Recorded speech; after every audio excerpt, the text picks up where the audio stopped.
No intro, let's go. Today I want to talk to you about the power of self-belief. And loads of people will tell you if you can believe it, if you can dream it, you can achieve it. And I certainly agree with that.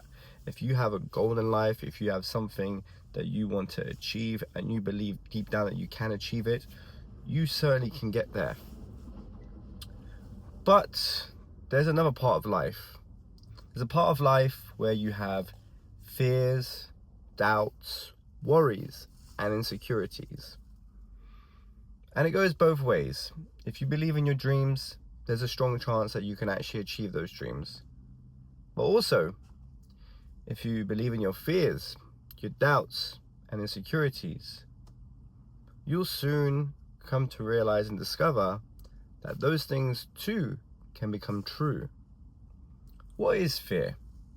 Well, a lot of people use the acronym of false evidence appearing real.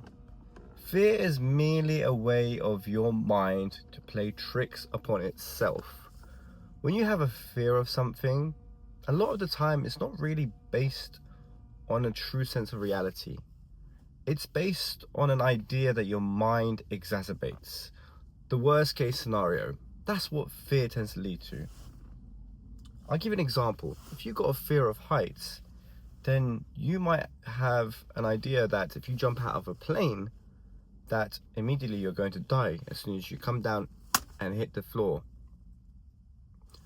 But that isn't necessarily true, because what if you had a parachute and you're able to pull that parachute and slowly navigate and guide yourself back down to the ground safely, securely, and most importantly, still alive?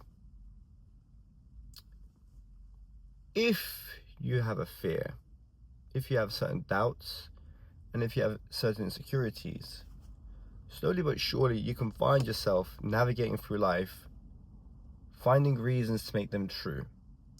And in finding reasons to make them true, eventually you make your fears, your doubts, and insecurities your sense of reality. You would have achieved at making those fears become what your life really is. That's a very dangerous place to live your life in.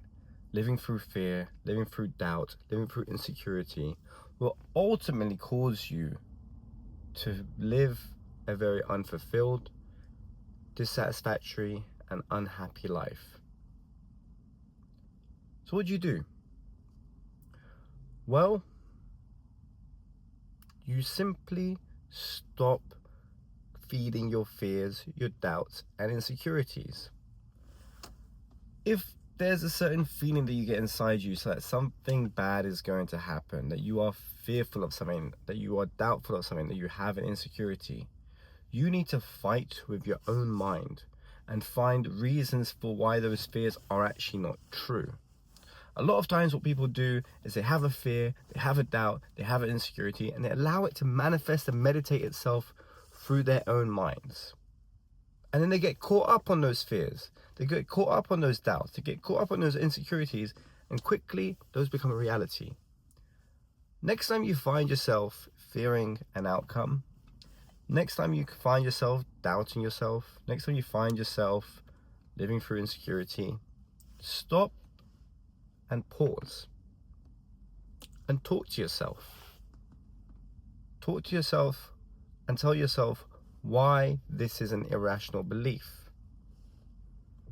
So if you've got a fear of heights and you're about to parachute out of a plane on a skydive, then you need to talk to yourself and tell yourself why you will actually make it out alive. Well, you've got a skydiving instructor strapped to you. Their job is your safety. Attached to both of you is a very strong parachute that should support both of your weight to bring you down safely to the ground. Moreover, more than 99% of skydives don't end up in tragedies. They actually end up being safe landings, and people go again and again and again, and they skydive again and again and again. That's just a minor example. If you live your life through fear, doubt, and insecurity, that's what you're going to experience in life. But instead, if you manage to talk yourself out of those fears, doubts, and insecurities, you will open your mind up to being able to instead believe your dreams and achieve your dreams. Stay resilient.